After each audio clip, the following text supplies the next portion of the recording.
Beyond imagination. એટલે અહીંયા બેઠા છો તમે બધા સંકલ્પ કરો કે મારે પણ આ કક્ષા સુધી પહોંચવું છે.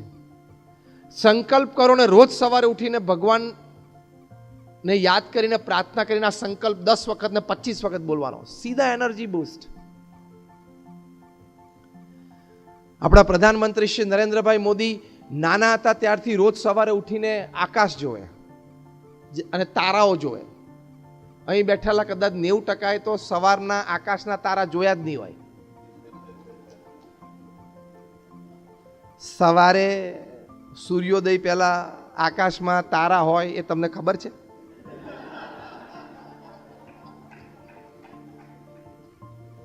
કારણ કે 1:30 વાગ્યા સુધી વોટ્સએપ ને સોશિયલ મીડિયા ચાલ્યું હોય. કારણ કે તમે સેલિબ્રિટી છો, તમારું ઇન્સ્ટાગ્રામ ઉપર 2.5 મિલિયન ફોલોવર્સ છે, તમે ટ્વીટ કરો એ લાખો લોકો વાંચે છે.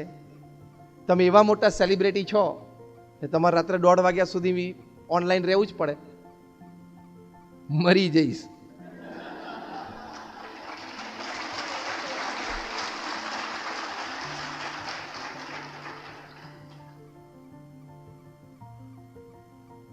અને કોક ટ્વીટ કરે, લાખો લોકો ટ્વીટ કરે, એમાં આપણે શું જોવાનું?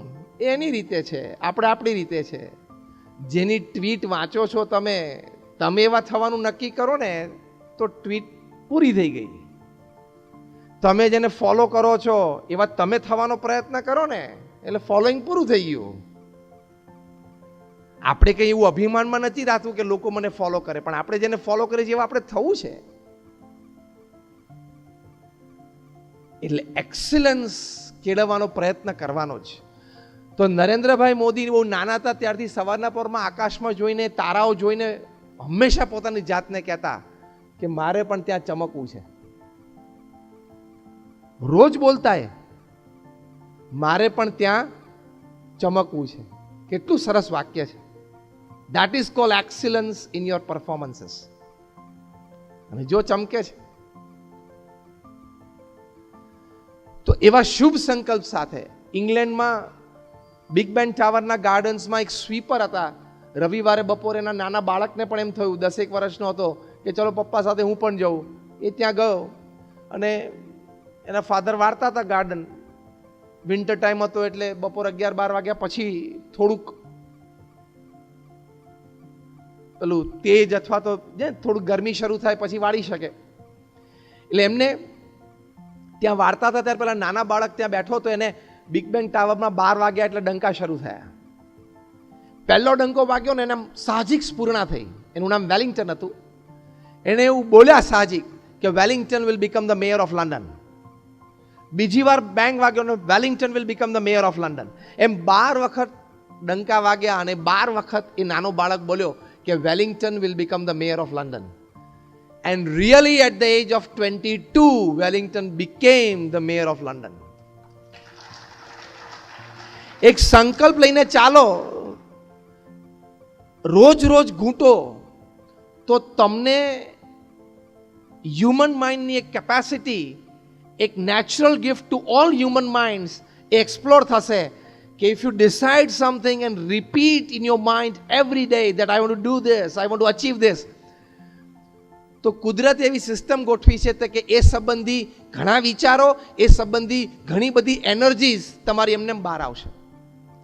પણ સંકલ્પ નહીં હોય ને રોજ એ સંકલ્પ મનમાં ઘૂંટશો નહીં ને તો ઘણી બધી લેટન્ટ આઈડિયાઝ અને એનર્જીઝ અને ટેલેન્ટ્સ એ અંદર ને અંદર ધરબાયેલી રહેશે, બહાર આવશે જ નહીં. In the year 2002, at the age of 52, the newly put Chief Minister of Gujarat, Narendrabhai મોદીએ નક્કી કર્યું કે હવે મારે અંગ્રેજીમાં કોઈક દિવસ બોલવું પડશે. 2002માં એમણે અંગ્રેજી શીખવાનું શરૂ કર્યું. As Chief Minister of Gujarat, he started his tuition classes. જે એમને ભણાવતા હતા એ પરિવારને હું ખૂબ સારી રીતે ઓળખું છું કારણ કે BAPS સંસ્થા સાથે સંકળાયેલો પરિવાર છે. રોજ સવારે 7 થી 8:15 સવા કલાકે ઇંગ્લિશ ભણતા. અને આજે આપણે જાણીએ છીએ ઘણું સારું અંગ્રેજી પ્રવચન કરી શકે છે અને ઘણું સારું બોલી શકે છે. 52 વર્ષે એક ભાષા શીખવી અને એ પણ રાજ્યના મુખ્યમંત્રીની જવાબદારી સાથે, તો તું તો 18 વર્ષે નવરો જ છું. તારે ક્યાં બીજું કંઈ કામ છે?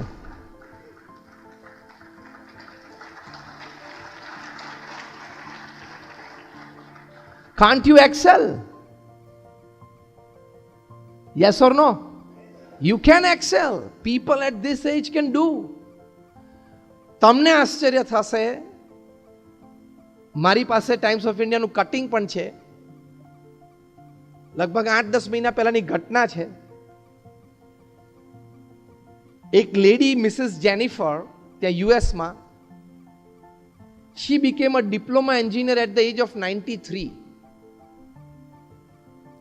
નાનપણથી એનું એક સપનું હતું કે મારે એન્જિનિયર થવું, પણ રૂરલ એરિયામાં ઉછર્યા હશે, બીજી બધી ફાર્મિંગની જવાબદારી હતી, ખેડૂત પરિવારમાં જન્મ થયેલો એટલે, અને જીવનકાળ દરમિયાન પછી બધી સાંસારિક જવાબદારીઓ આવી ઇત્યાદિકમાં એમનું સ્વપ્ન પૂરું ના થયું. પણ એમના મનમાં હતું. She joined at the age of 90 as an external student. She became diploma engineer at the age of 93. Unfortunately, convocation day ના બીજા જ દિવસે એમનું હાર્ટ એટેકથી મૃત્યુ થયું. પણ એમને એમનું એક સ્વપ્ન 93 વર્ષે પણ પૂરું કર્યું. ત્યારે તું હજી એનાથી અડધાનો અડધો છું ઉંમરમાં. હા, અડધાના અડધો છું. You can do. એટલે એક્સિલન્સ ઇન એક્ઝામ્સ માટે આ 3 મુદ્દા મેં તમને સમજાવ્યા. પહેલો મુદ્દો એ સમજાવ્યો કે પ્રચંડ પુરુષાર્થ, 10-12 કલાક ભણવામાંથી કોઈ દિવસ નિરાશ ના થતા, આળસતા નહીં, તો તમારું ફ્યુચર ઇઝ વેરી બ્રાઇટ. બીજો મુદ્દો મેં તમને સમજાવ્યો કે અભિગમ હંમેશા રાખજો કે this is a very serious part of my life, અને સારી રીતે ભણજો. અને ત્રીજી વાત આ કરી, સંકલ્પ દ્રઢ રાખજો. એ સંકલ્પ રોજ ઘૂંટજો. I want to do it, I can do it, I will do it, રોજ કહેવાનું. થઈ શકે તો આવી રીતે you can have excellence in your academics and excellence in your exams. અને એક્ઝામ્સના પરફોર્મન્સ માટે ખૂબ ઘણી બધી વાતો છે, પણ ટૂંકમાં એક નાની વાત એટલી કરવાની કે success and failure are part of it. તમારે તો સારું સ્કોર કરવું હતું, પણ તમે જે વાંચવામાં અને પ્રિપેરેશનમાં ઓપ્શનમાં છોડ્યું ને એ જ પૂછી ગયું, એટલે પ્રોબ્લેમ. તમે જાતે જજમેન્ટ લઈ લીધું કે આ છેલ્લા 5 વર્ષના પેપરમાં છે ને આ પૂછાણું જ નથી, એટલે હવે નહીં પૂછાય, તો એ જ પૂછાણું 20 માર્કનું 100 માંથી. એટલે એક્ઝામ્સ આર પાર્ટ ઓફ, એટલે failures and successes are part of exams. તો એકાદ એક્ઝામ પેપર અથવા તો એકાદ એક્ઝામ ડલ ગઈ, ઓછી ગઈ તો હતાશ ના થવું, નિરાશ ના થવું. જીવનના છેલ્લા શ્વાસ સુધી સક્સેસ એન્ડ ફેલિયર્સ કમ ઓલ્ટરનેટિવલી. આખા પ્રવચનમાં તમને બીજી કોઈ વાત યાદ ના રહે તો આ એક વાત યાદ રાખજો કે success and failures will alternatively again come in your life. આવશે જ. લડી લેવાનું, હિંમત રાખવાની, સવાર ઉઠીને ચાલવા માંડવાનું, થશે. With hope, with aspirations, with all the strength and all the resources that you have, keep moving. એ જ તો જીવન છે. That is how now is the bridge from exams to excellence. Exams to excellence એટલે શું? Chapter 1 is excellence in your exams, and exams to excellence એટલે by your exams, by your qualifications, by your academic achievements, by your experiences, you live an excellent professional life, you live an excellent personal life, you live an excellent family life, you live an excellent social life. That is your exam to excellence. Am I right? એ પછી next course શરૂ થાય.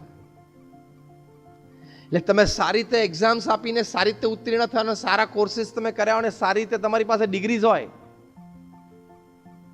જો IIM અમદાવાદમાંથી જે લોકો MBA થાય છે, premier institute છે. અત્યારે IIM એનું rating is ahead of Harvard, ahead of Stanford, Yale, Carnegie Mellon, Kellogg, આ બધા કરતાં આગળ છે. Is the number 1 B school of the world. IIM Ahmedabad. સીધા 70 લાખ 80 લાખ 1 કરોડના પગાર ઉપર છોકરાઓ બેસે છે. 22 વર્ષનો છોકરો હોય દુબઈમાં 1 કરોડના પગાર ઉપર બેસવાનું ફ્યુચર કેવું થઈ જાય?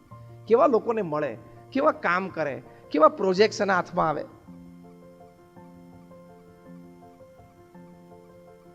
તો એવી સારી ઇન્સ્ટિટ્યૂટમાંથી ભણવું છે એવો એક સંકલ્પ તો રાખો કે ખૂબ સારી ઇન્સ્ટિટ્યૂટમાંથી માટે ઉત્તીર્ણ થવું છે અને પછી યોર એક્સિલન્સ જર્ની સ્ટાર્ટ્સ. તો એ એક્સિલન્સ જર્ની શરૂ કરવા માટે આ એક બેઝિક પાયાના વિચારો આપણે હૃદયમાં ખૂબ દ્રઢ કરવાના.